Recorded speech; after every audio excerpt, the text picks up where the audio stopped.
pessoal, tudo bem com vocês? Como é que vocês estão? Sejam todos muito bem-vindos a mais um vídeo do canal Transpire e Transforme. Meu nome é Fábio Cardoso de Carvalho, eu sou cardiologista clínico intervencionista há mais de 20 anos, sou um obeso em recuperação que foi resgatado pelo esporte. Nesse vídeo de hoje nós vamos falar sobre a obesidade e como ela se tornou uma pandemia silenciosa. Ela vem devagarzinho, quietinho ali, se tornando um grande problema de saúde pública em todo o mundo. Então, se você acredita que esse conteúdo é relevante para você, para alguém da sua família, algum dos seus amigos, eu peço gentilmente que você o compartilhe, deixe o seu like, se inscreva no nosso canal, ative as notificações e deixe para mim nos comentários a sua opinião para que nós possamos criar um ambiente interativo, de troca de ideias e que todos possamos aprender sobre o tema, ok? Então, a ideia é nós entendermos alguns dados mundiais e também com foco no Brasil sobre o problema da obesidade, também entrarmos um pouquinho na abordagem populacional do problema e também um pouco na abordagem individual da obesidade. Então, entendendo o problema como um todo, nós vemos que o problema da obesidade tem ganhado cada vez mais relevância nos últimos anos, pelo fato de ter havido uma mudança quase que completa no padrão nutricional da população, o que levou a uma transformação nos padrões de ingesta alimentar, padrões de atividade física, padrões do estado nutricional, isso ocasionado através de mudanças econômicas, sociais, demográficas, sanitárias e até mesmo culturais. Tudo isso fez com que a obesidade ganhasse muito mais importância, mais relevância como problema de saúde pública e fizesse as autoridades e os médicos ficarem muito mais atentos. Nós precisamos então definir o que é obesidade. De acordo com a Organização Mundial de Saúde, nós utilizamos um parâmetro muito simples, que é o índice de massa corpórea, que é a relação entre peso dividido pela altura ao quadrado. Esse não é um bom parâmetro do ponto de vista individual, mas do ponto de vista populacional, ele nos dá uma referência para nós entendermos o problema como um todo. Então, o IMC, o Índice de Massa Corpórea, ele nós classificamos os indivíduos como baixo peso, quando o índice de massa corpórea está abaixo de 18,5, entre 18,6 até 24,9 são os indivíduos eutróficos, IMC de 25 a 29,9 indivíduos com sobrepeso, IMC acima de 30 já é indivíduo obeso, de 30 até 34,9 obesidade grau 1, de 35 até 39,9 obesidade grau 2 e maior ou igual a 40 de IMC já é um indivíduo com obesidade grau 3, ou também conhecido como obesidade mórbida. Também é uma terminologia um pouco mais antiga, mas um pouco mais conhecida também. Então nós definimos o que é obesidade. Então eu vou dar alguns números que podem ilustrar o tamanho do problema no Brasil e no mundo. 4,7 milhões de pessoas morreram prematuramente devido à obesidade no mundo todo. Esse é um número 4 vezes maior o número de mortes que ocorre devido a acidentes automobilísticos. A taxa de mortes prematuras no Brasil devido à obesidade é de 76,17 mortes a cada 100 mil habitantes, sendo que a média global é de 60. O número total de mortes, tendo como principal fator de risco a obesidade, aumentou mais de 140% nos últimos anos. Em 1990 era em torno de 75 mil mortes. Em 2019 eram 178 mil pessoas, um número assustador. A taxa de adultos com sobrepeso no Brasil, que é aquele IMC entre 25 e 29,9, era de 27,5% em 1975 e passou para 57% em 2019. E a taxa de obesos no Brasil, que era de 4,5% em 1975, saltou para 22,3% em 2019. Isso para pessoas com IMC acima de 30, um aumento também realmente muito preocupante. As projeções para 2030 indicam que o Brasil pode ter mais de 65% da população com sobrepeso e mais de 25% da população com obesidade. Então vocês entendem que a obesidade tornou-se um grande problema mundial, talvez mais relevante aqui no Brasil, e eu me lembro bem da minha época de escola, onde nós estudávamos com um grande foco sobre a desnutrição. Ela era o grande problema. E de uns anos para cá, a desnutrição deixou de ser um problema e passou a ser gradativamente substituída pela obesidade. Ela tomou o lugar como principal vilão de saúde pública, sendo responsável por um grande número de mortes que seriam preveníveis com mudanças do estilo de vida. Nós médicos entendemos a obesidade como uma doença multifatorial. São muitas variáveis envolvidas em uma só doença. Entre elas estão alimentação não saudável, sedentarismo, estresse, fatores genéticos, uso de medicamentos, questões hormonais e vários outros fatores que estão envolvidos. Então, realmente são muitas frentes nas quais nós temos que atuar para tentar resolver o problema. Então, alguns desses fatores, como vocês veem, são fatores individuais, como a predisposição genética, questões hormonais, são particulares de cada pessoa.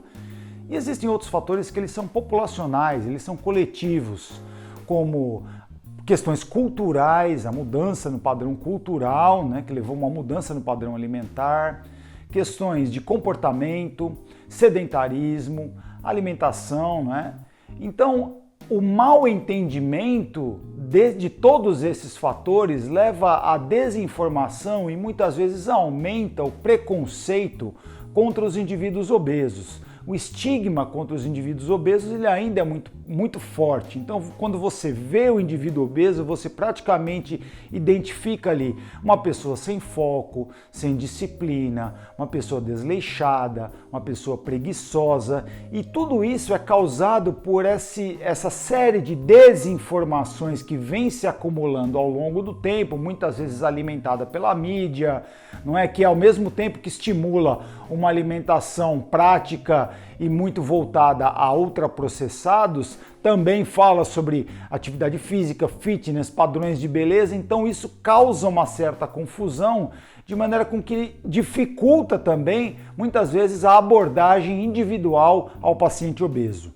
Historicamente, um dos pontos centrais no tratamento da obesidade seria o balanço negativo entre aquilo que se ingere e aquilo que se gasta, sendo que aquilo que se gasta deve ser feito com atividades físicas em intensidade moderada em pelo menos 150 minutos por semana, o que já traz benefícios cardiovasculares. Porém, se o objetivo é emagrecimento, o tempo total de atividade física ele deve ser aumentado, passando para, idealmente, 300 minutos por semana ou fazendo-se atividades físicas mais intensas, equilibrando atividades de força e flexibilidade, como a musculação, e também atividades aeróbicas que vão acelerar o processo de perda de peso.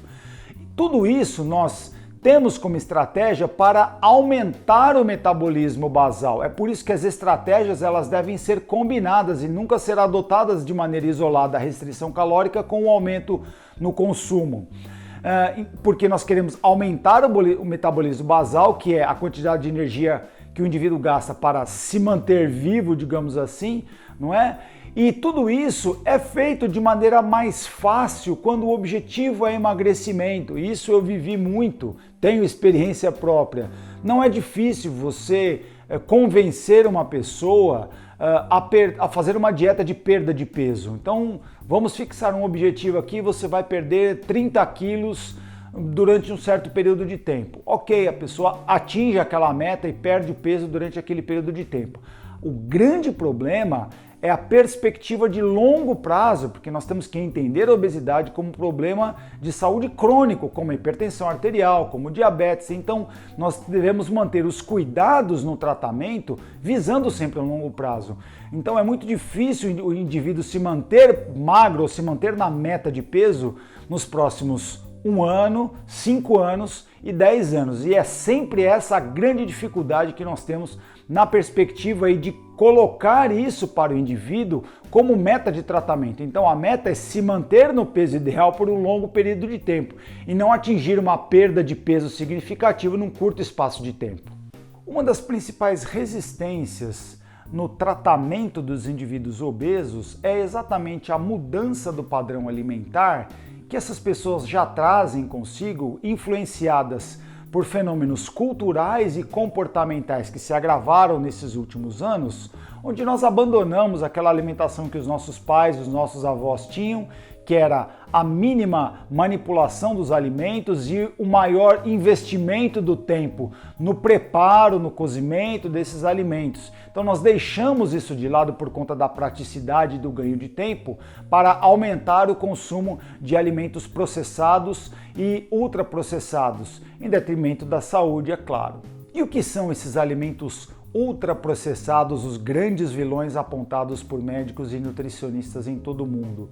Na verdade, são formulações de origem e uso industrial, que têm pequenas partes do alimento in natura, aos quais é agregado corante, aromatizante, estabilizante, vários tipos de substâncias químicas a fim de tornar o alimento hiperpalatável e que ele tem um baixo valor nutricional, baixo custo de produção, aumenta o tempo de prateleira desses alimentos, ou seja, ele é muito bom e muito lucrativo para a indústria e péssimo para a saúde.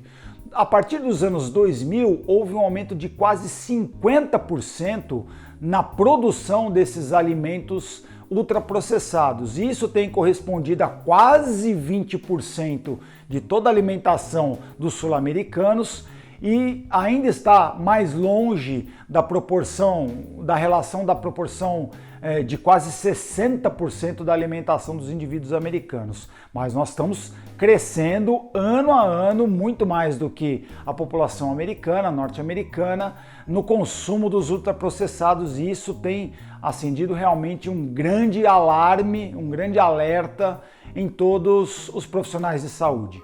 Desde 2014 já foi publicado um guia prático de alimentação para a população brasileira, onde são orientados 10 passos muito simples e fáceis de compreender. Primeiro, priorizar alimentos in natura, são alimentos minimamente processados. Usar sal e óleo com moderação. Limitar o consumo de alimentos processados, que são carnes e legumes congelados. Evitar o consumo de ultraprocessados. Evitar o consumo de fast food. Comer com regularidade e atenção. Comprar alimentos na feira e cozinhar esses alimentos, que é investir tempo na cozinha, na preparação desses alimentos para o consumo.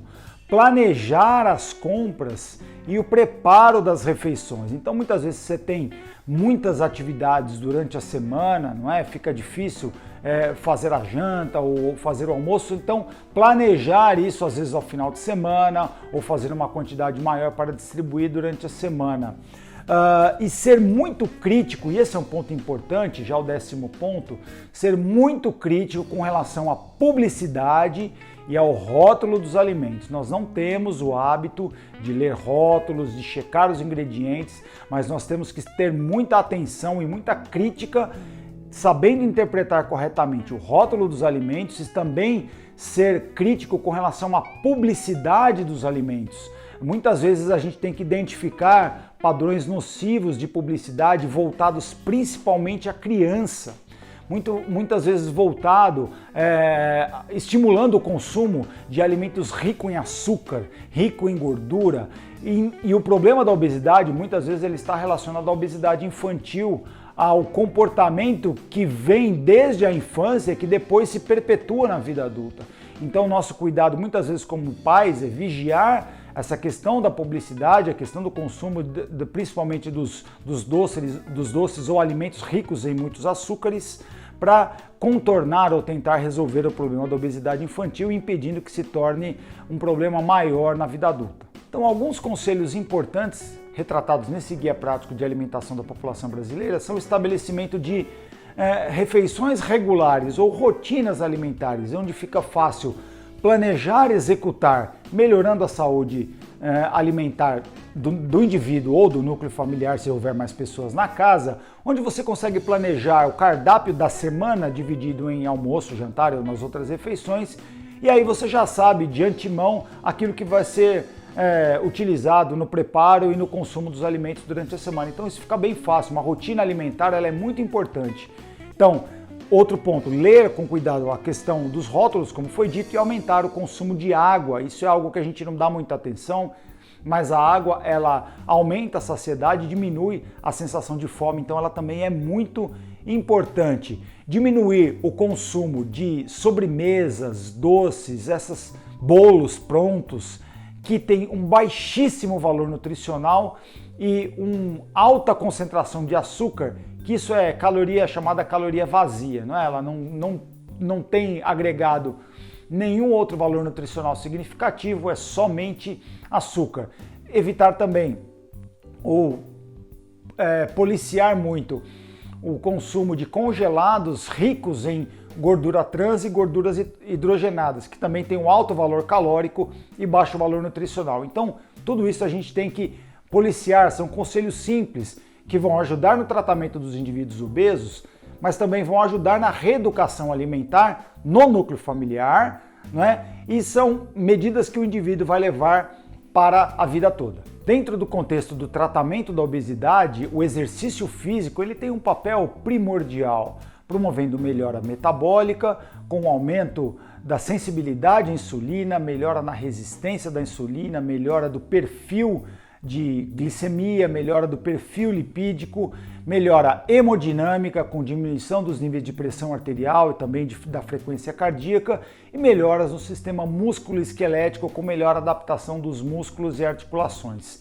Novamente, nós devemos considerar o todo da atividade física como um caráter complementar entre atividades de força e flexibilidade, como a musculação, e atividade aeróbica, entendendo que as atividades como a musculação também podem promover isoladamente um ganho de peso, mas a atividade aeróbica ela entra de maneira importante como um acelerador e como um complemento à atividade de força, fazendo com que o indivíduo possa perder peso mais rápido e também se manter dentro do peso desejado ao longo do tempo. Indivíduos que perderam peso e chegaram na sua meta devem praticar atividade física durante o período entre 60 e 90 minutos ao dia, diferente das recomendações para os indivíduos não obesos para a saúde cardiovascular de 45 minutos ao dia. As recomendações são de 150 minutos por semana para atividades moderadas, 75 minutos por semana para atividades intensas. Mas os indivíduos onde o objetivo é perda de peso e manutenção do peso perdido, essa atividade deve ser estendida. Então, quando nós entendemos o problema da obesidade como uma doença crônica e que os pilares do tratamento são a mudança do estilo de vida baseado no cuidado da alimentação e não somente dieta, mas a questão da reeducação alimentar e da prática de atividade física regular, nós vamos tentar dar ao indivíduo uma nova perspectiva de vida e diminuir a chance dele ser um dos 30% das pessoas que reganha o peso depois de um ano e de mais de 50% das pessoas que reganha o peso ao longo de 5 anos. A maior dificuldade, como eu disse, não é atingir a meta de peso, mas é permanecer no peso desejado ao longo do tempo. Então, muitas vezes, quando a gente faz um programa, orienta um programa de combate à obesidade, a pessoa entra na meta, caiu na meta, ela dá aquela descuidada, fica tranquila e aí em um mês ela ganha meio quilo, no outro mês ela ganha 800 gramas. Então, ao longo de um ano, ela pode ter ganho 5, 6 quilos. Ao longo de 2 anos, 10, 12 quilos. Ao longo de 5 anos, 20 quilos. Ao longo de 10 anos, então você vê, a coisa vai voltando progressivamente, lentamente, só que ao longo de 5, 10 anos a pessoa pode voltar a atingir aquele peso que ela perdeu, né? O peso inicial ali antes de fazer a dieta. Então entender a obesidade como uma doença crônica, ela ajuda a entender o complexo mecanismo de cuidado, tratamento e permanência dentro do peso desejado ao longo do tempo. É por isso que eu nunca vou me considerar um ex-obeso ou alguém que está curado da obesidade, porque eu entendo a obesidade como um problema crônico. Se eu diminuir a minha carga de treinamento e se aumentar a minha ingesta calórica, seguramente eu vou ser um daqueles que vai ganhar meio quilo por mês e assim, progressivamente, eu posso ter um ganho de peso significativo ao longo do tempo. Então nós temos que colocar como profissionais de saúde e educar as pessoas, informar as pessoas que estão nos assistindo, e esse é um objetivo desse vídeo, de que a obesidade ela deve ser encarada dessa forma, sempre como uma doença crônica, incurável, mas com controle ao longo de toda a vida, e que nós temos que tomar as pequenas medidas, investir nos pequenos cuidados, objetivando lá na frente, se é que nós queremos ter uma vida longa. E seguramente o indivíduo que descuidar dessa questão do peso, a obesidade ela é o fator mais importante prevenível de morte por doença cardiovascular. E isso tem um custo também, um impacto enorme no sistema de saúde. Estima-se que no ano de 2019 a obesidade como fator de risco central tenha gerado mais de 1,5 bilhões de reais de gastos ao Sistema Único de Saúde. Bom, eu espero que com esse vídeo você possa ter tido uma noção melhor dessa questão da obesidade do ponto de vista populacional e do ponto de vista individual na abordagem dos tratamentos. Eu agradeço imensamente você ter permanecido comigo até o final desse vídeo. Eu peço gentilmente que você o compartilhe e que você possa estimular alguém a transpirar e transformar a sua vida. Siga também o nosso canal no Facebook, nosso perfil Transpire e Transforme no Instagram, nós temos conteúdo novo por lá toda a semana. Então eu volto na semana que vem com o próximo vídeo. Até lá!